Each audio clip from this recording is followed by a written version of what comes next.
विधवा महिलांची विटंबना करणे किंवा इंटरकास्ट मॅरेज करणे किंवा कमी जास्त लेखणे ह्या पद्धती समाजाने बंद केल्या पाहिजे। पतीच्या निधनानंतर महिलेची विटंबना करण्याच्या अमानुष प्रथेविरुद्ध तरुणीचा एल्गार। काशी कापडी समाजातल्या कोमलनं जात पंचायतीविरुद्ध पुकारलं बंड। सरकार घेणार का कोमलच्या तक्रारीची दखल? IBN लोकमतचा सवाल।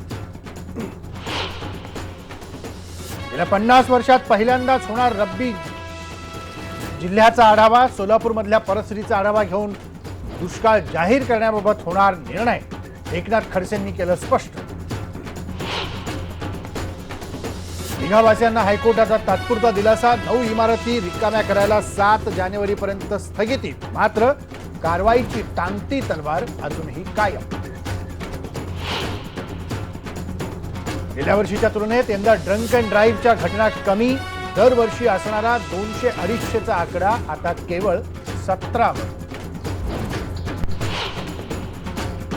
महाराष्ट्र सदन घोटाळा प्रकरणी छगन भुजबळांना क्लीन चिट देणाऱ्या सार्वजनिक बांधकाम विभागाच्या 2 इंजिनियर्सची होणार विभागनिहाय चौकशी।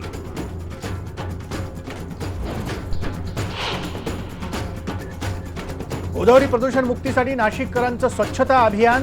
नववर्षानिमित्त नाशिककरांचा प्रदूषण मुक्त गोदावरीसाठी खास संकल्प।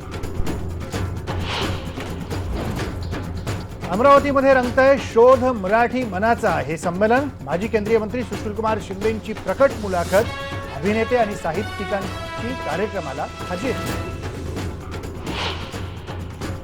सेन्सॉर बोर्डाची पुनर्रचना होणार। श्याम बेनेगल यांच्या अध्यक्षतेखाली केंद्र सरकारनं नेमली समिती। तुफानाला कोणी भर देतं का? एक तुफान भिंती वाचून, छपरा वाचून, माणसाच्या माये वाचून, देवाच्या दये वाचून डोंगरा डोंगरात हिंडता आहे। नाना पाटेकरचा बहुप्रतीक्षित नटसम्राट रिलीज। नटसम्राटच्या प्रदर्शनानं पुण्याच्या प्रभात थिएटरनं पुन्हा एकदा केलं प्रेक्षकांचं स्वागत।